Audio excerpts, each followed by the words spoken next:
नमस्कार। आप सभी का हमारे चैनल जय गुरुदेव उत्तराखंड पर एक बार फिर से बहुत बहुत स्वागत है।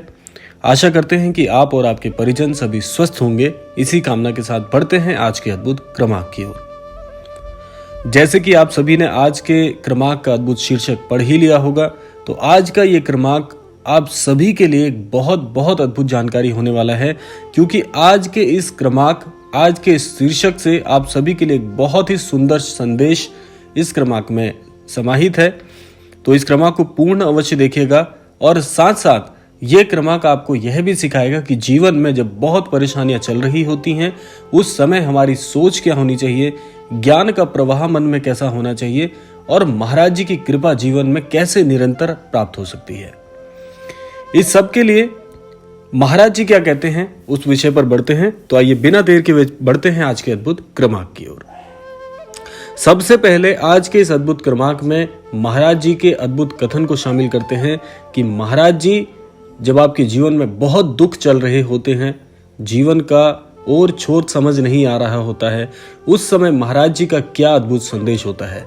महाराज जी इस स्थिति में मनुष्य को यह कहते हैं कि जीवन में मनुष्य का जो जन्म है वह ईश्वर से और ईश्वर को समझने के लिए, ईश्वर को प्राप्त करने के लिए जो ज्ञान की आवश्यकता होती है उसकी खोज के लिए हुआ है।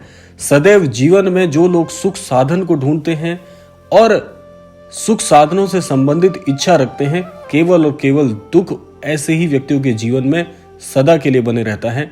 तो इसलिए सबसे पहले हम बात करते हैं कि आखिर जीवन में दुख आते ही क्यों हैं।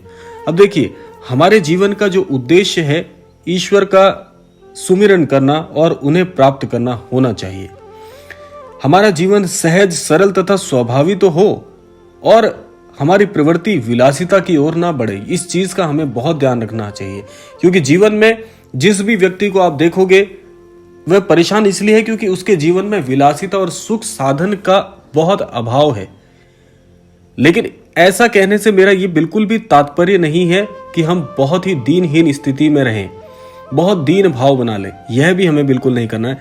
हमें केवल इतना ही देखना होगा कि कम से कम कितनी चीजों से हमारा काम चल सकता है।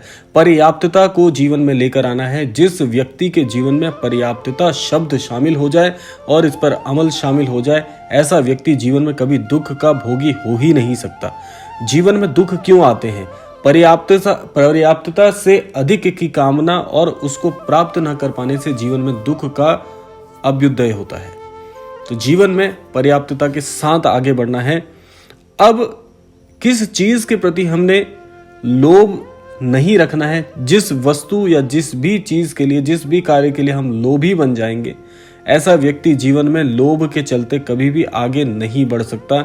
इसीलिए एक उदाहरण के तौर पर समझिए इस बात को कि 1000 रुपए महीने कमाने वाला सोचता है कि काश मेरा जो वेतन है या मेरी जो आमदनी है प्रति महीना 5000 रुपए की आय हो जाए तो बहुत अच्छा था।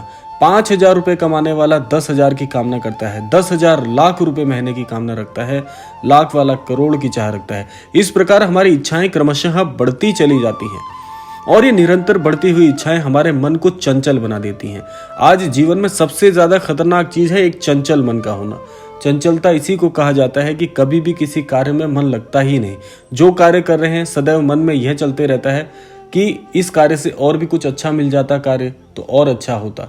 देखिए, हम सभी की जो समस्याएं हैं वे इसी से आती हैं कि जो जीवन में मिल गया उससे संतोष करने की बजाय लालच और सिर्फ लालच। इसीलिए हम जीवन में बहुत परेशान रहते हैं। इसलिए मन को संयमित रखने की आवश्यकता है। इस संसार की सारी धन दौलत पाकर भी व्यक्ति संतुष्ट नहीं हो सकता। यह जीवन का कड़वा सत्य है, क्योंकि मन का स्वभाव ही ऐसा है जिसे जितना मिल जाए वह उतना ही अधिक की चाह रखने लगता है। जैसे अग्नि में घी डालने से वह और भी प्रबल रूप से जलने लगती है, वैसे ही हम जितना अधिक भोग वस्तुओं का संग्रह करेंगे उसी अनुपात से हमारी इच्छाएं बढ़ती चली जाएंगी। ये कामनाएं ही मनुष्य को अशांत तथा भ्रमित करती हैं और एक अशांत मन सदैव इस जीवन का सबसे अशांत हृदय और अशांत भावना वाला शरीर बनकर रह जाता है। बहुत से लोग कहते हैं कि हमें शांति चाहिए। बहुत से लोगों का ये मत है कि जीवन में हमें शांति मिलती ही नहीं, कुछ भी कर लें, कितना ही दान पुण्य कर लें, पर शांति नहीं है। अब ऐसा क्यों है? जीवन में जो दुख आ रहे हैं वो इसी वजह से हैं कि जीवन में शांति का बहुत अभाव है।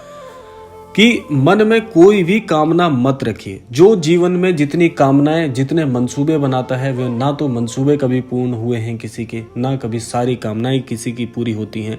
तो शांति अपने आप ही आ जाएगी। आपको संतोष का भाव रखना है। जहां पर भी अशांति शब्द है जीवन में, अशांति को हटाकर संतोष के शब्द को जोड़ लीजिए या उससे परिवर्तित कर दीजिए, आपका जीवन सुखमय होने लग जाएगा। कामना रहने से अशांति उत्पन्न होती है। सबसे बड़ा जीवन का जो मूल मंत्र है वो यही है, कामनाएं मत रखिए, अशांति अपने आप जीवन से चली जाएगी।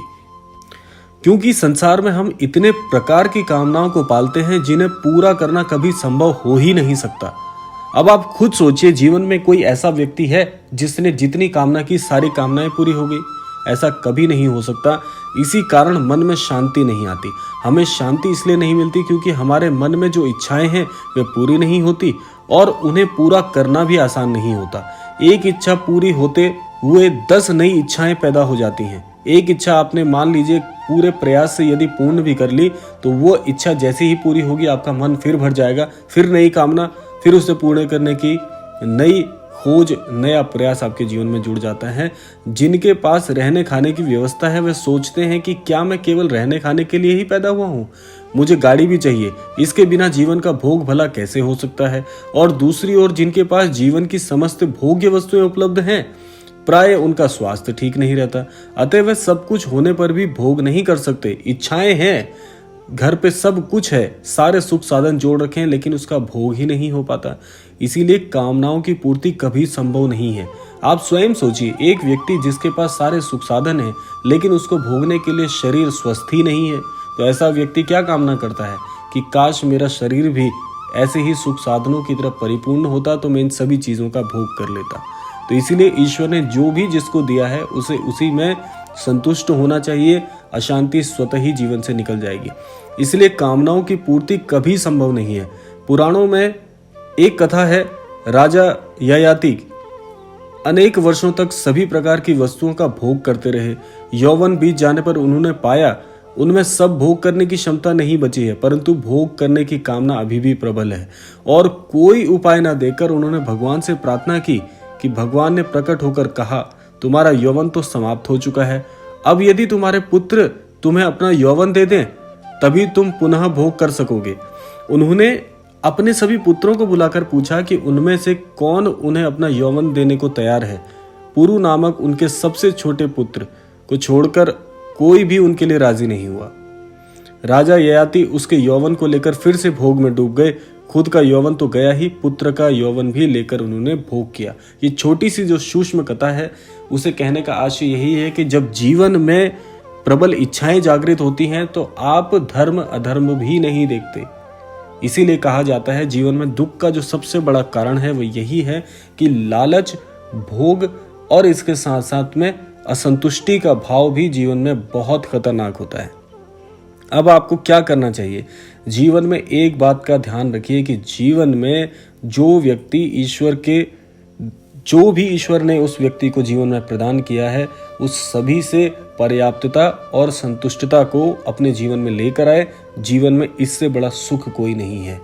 हम एक दूसरे के साथ प्रतिस्पर्धा करते करते इतना डूब जाते हैं कि हम स्वयं का जीवन जो ईश्वर ने हमें प्रदान किया है उसे जीना भूलकर एक दौड़ में लग जाते हैं कि इस दौड़ में भी हमें प्रथम आना है, और इस दौड़ के साथ साथ हम अपने जीवन के कई महत्वपूर्ण क्षणों को यूं ही भूल जाते हैं, जीवन का अंत कर बैठते हैं और दुष्टता जीवन में शामिल हो जाती है। तो इसीलिए कहा जाता है कि जीवन में जिसकी कामनाएं, जिसकी इच्छाएं कम है, जीवन का सबसे सुखी व्यक्ति वही होता है। तो यह था आज का अद्भुत क्रमांक। आशा करते हैं कि आज के इस क्रमांक से अवश्य ही कुछ महत्वपूर्ण आप सीख पाएंगे। विदा लेने से पूर्व समय है प्रार्थना का, तो आज के इस क्रमांक से प्रार्थना यही करना चाहूंगा महाराज जी से कि सभी को सद्बुद्धि दें, सन्मति दें, आध्यात्मिक बनाएं और ज्ञान में सभी की वृद्धि हो। इसी कामना के साथ विदा लेते हैं। मिलते हैं अगले क्रमांक में। तब तक के लिए जय श्री राम, जय गुरुदेव, जय उत्तराखंड।